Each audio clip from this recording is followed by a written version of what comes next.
Yes, guys, and welcome back to the Cannon podcast. Hope you are all doing well. Hope you are all good. We are here to discuss episode 3 of the Data Pod, and I'm with the great, the wonderful, the amazing George. How are you, George? I'm very well, thanks, Rohan. Yeah, had a good break. It's been a good sort of time to be with family and stuff.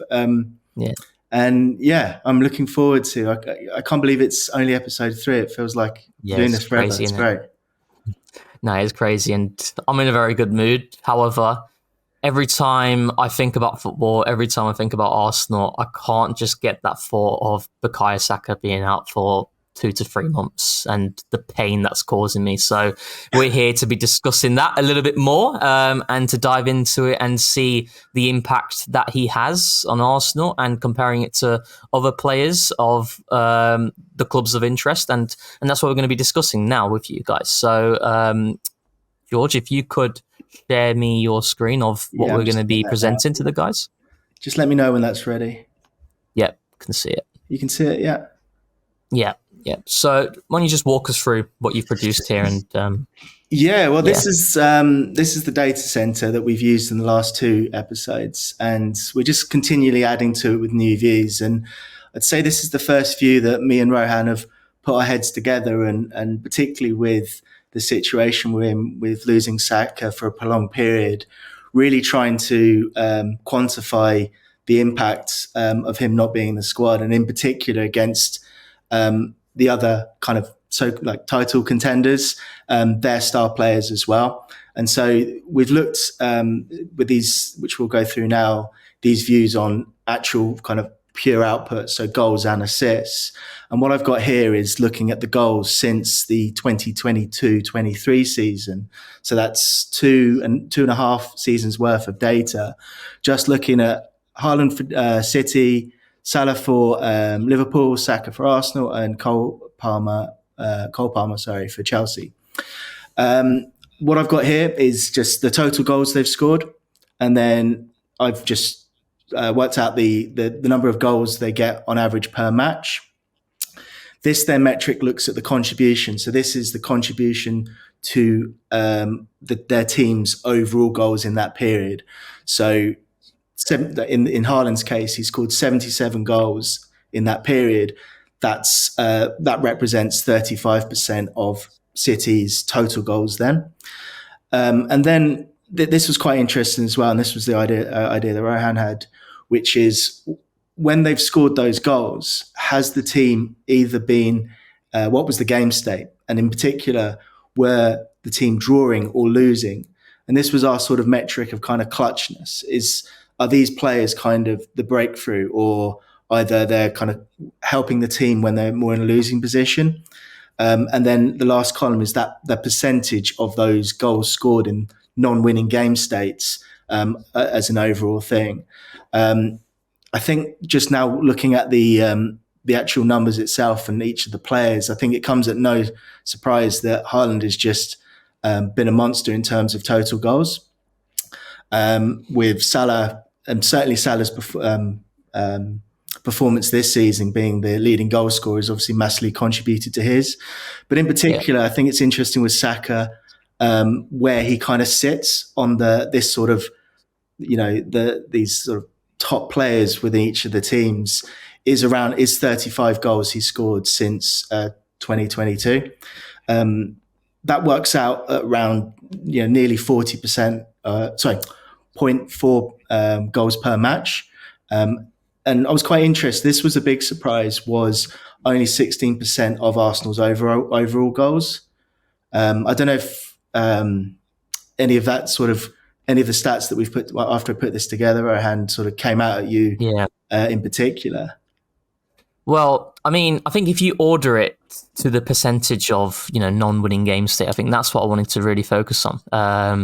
And, going back to the contribution of being 16%, and it's interesting because I'd expect that to be a little bit more. Mm-hmm. However, the reason why, I mentioned to you and how I was interested in seeing that non-winning game state percentage, because for me, that's the driver of how you open a game up, and those are where the important goals stand. And where does Saka rank? Where do these other players rank in that aspect in which, Saka may only be contributing to 16% of the team's overall goals. But when you look at the value of his goals in terms of opening the game up, that's where, 60%, it's a massive number, and he's up there, obviously 1% ahead of Salah.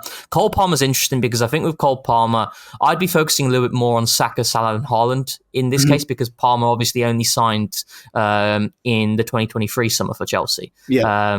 Whereas this is 2.5 seasons worth of sample for Saka, Salah, and Haaland in this case. And I think that there's no hiding away from the reality of the impact that Saka has. That's the thought and feeling I've always had. And you can see it with the numbers as well in terms of non-winning game state and how important he is in that sort of situation. And where, sometimes there's kind of like that saying of, like if a player has scored, 16 goals in a season, but those goals are the third and fourth goal, of like a 4-0 or 5-0.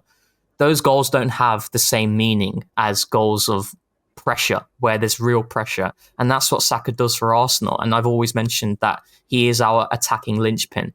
And this kind of just shows, and I think on that point, that also shows, the majority, not quite the majority, but a lot of Haaland's goals are scored when City have already been winning. And it goes to that point you said around kind of the value of a goal. And so I think, that's something. I mean, it's one of those ones where, like I said, Haaland scored a bucket load of goals, and I don't think anyone can deny the impact that he's had. Every single season he's been at Manchester City so far, they've won the title. Doesn't look like it this season, but his impact is undeniable. But when you look at the contribution of those goals in non-winning game state scenarios, you've got Saka and Salah who surpass him in that regard. And that shows for me the importance of those two. I'd say that these three are so important to their team. And I felt like on the main podcast and on TCP Live, I said that Saka being out for Arsenal is the equivalent of Salah being out for Liverpool, is the equivalent of Haaland being out for Man City. And this kind of shows it here in terms of the goals. And there's no hiding away from that, so isn't there? So. Yeah, and I think particularly if we move on to assists as well, you can also see obviously the side, more of the side of Saka as a playmaker as well. Yeah, and so these are the same metrics, but just looking at their assists in that period as well. And so Salah is driving a lot of assists and has a strong kind of assist per match, and has contributed to a lot of the goals as assists. If that makes sense. But again, I think going back to this, when were the assists made in non-winning game state? You can see again kind of Saka's clutchness across both goals and particularly assists as well. So if I rank this by that kind of what percentage of their goals have been, or what percentage of the assists have been made when Arsenal were either drawing or losing, that's around 70%. That's 70%. Yeah, and I think. There's this idea that, I think there's, a lot of Arsenal fans will look at it and see Saka being injured as maybe an excuse of, just get over with it. It's, you have to be able to adapt. A manager's job is to be able to adapt. But this level of impact, you're going to miss it. And irrespective of who you have, you're not going to be able to mitigate it completely because of the quality that Saka has showed season out. And this is since 22-23, since the beginning of that season. And that was the moment in which Arsenal began to start mounting title charges. And again, it's Salah and Saka who are driving that, and Haaland's obviously there with the importance. But in terms of creation, Saka and Salah, it's a different league. And I think that it's a worry in the sense of how reliant we are on Saka, but at the same time, we'd be saying the same thing about Liverpool if Salah picked up an injury as well. Ultimately, your best players, you do rely upon them because quality always dictates. And I think that, like I said, there's no hiding away from it, and it is a worry. But you can look at that worry in different ways. You could use that as motivation and things that we can improve on. I've always felt that, our left-hand side, for example, is something that we haven't seen kick on since the end of the 22-23 season. And maybe now there's an opportunity for us to put more importance on that, because the players who are available, we've got every single player available who can help us through the left-hand side, so there's no injuries in that pod at the moment. And I think that could be a motivation for this injury. But it is a worry, isn't it? Yeah, and I think the other thing, and this data was good fun to put together, but it was pretty detailed as well. And one of the things that, if I had more time, that I'd love to show is obviously the different types of assists as well. And I think with Saka being injured, he was our primary corner taker from the right hand side, and Yeah. I think that now needs to also be replaced as well. And I've seen in the recent games that I think those duties have gone more to Odegaard and Yes. things like that. And again, just that I think is also going to be it's a big hole as well. Yeah, it's massive, and obviously I think it's not a surprise to see Odegaard being now set piece taker on that side, because we do favour in swingers naturally, and that's just one aspect in which we're going to miss. I put out a list on X the other day in terms of what are we going to miss in Saka's absence. Set piece threat, of course. You've got the natural ability of his the way that he's able to kind of create an isolation, and the influence that he has on game states through GNA, and we've kind of illustrated that here in terms of sequences. The half space cross when he cuts inside towards the back post, we're going to be missing that. His ability as a player who can hold the ball up in high pressure scenarios in which we press really high. I think there's a lot of focus on Kai being that guy who relieves pressure when we go long, but it's equally Saka as well in terms of how robust he is, and when the ball is gone from David Raya to him, he's so good at being able to get us out and get us up the pitch in that regard. So there are a lot of qualities that Saka gives to the team that we are going to miss, and we're going to be talking a lot more about that in the Patreon in terms of different aspects of our play and what Saka is doing and where he ranks and who will need to step up. But ultimately, and Arteta said it in his press conference after the Ipswich game that, we can try and do the same things without Saka, but it's going to be worse. So we need to try new things and new sequences. And he mentioned how, and I mentioned it on the main podcast, where Declan Rice receives it, he switches it towards the right-hand side in which we've underloaded, and Martinelli has a 1v1 opportunity. But it's a different dynamic, and in that scenario, if it's Saka, players are hovering around the back post, ready for a cross or ready for Saka to beat this man on the outside and then cut the ball back. So there's different scenarios he can attack the fullback in that scenario. When Martinelli was on the ball, we were actually doing the same things. There were the same sorts of players in the areas that you'd expect them to be if Saka was in the team, but it's Martinelli being a right footer, and we couldn't execute that next pattern. So it'll be very interesting to see how this team adapts. So far, we've seen obviously Martinelli play on the right hand side, and Arteta's mentioned how we need to see more minutes for these guys to play as a unit for them to establish chemistry, and that's ultimately what's going to happen. We're going to have to try different solutions, maybe persist with certain players who may not be playing well at the start, but giving them more minutes, they might be able to gel, they might be able to establish chemistry, because that's also the beauty of what we've had through the right-hand side of the years with Ben White, Odegaard, Saka. Those guys have been able to play with each other for so long, and they've developed such a good partnership.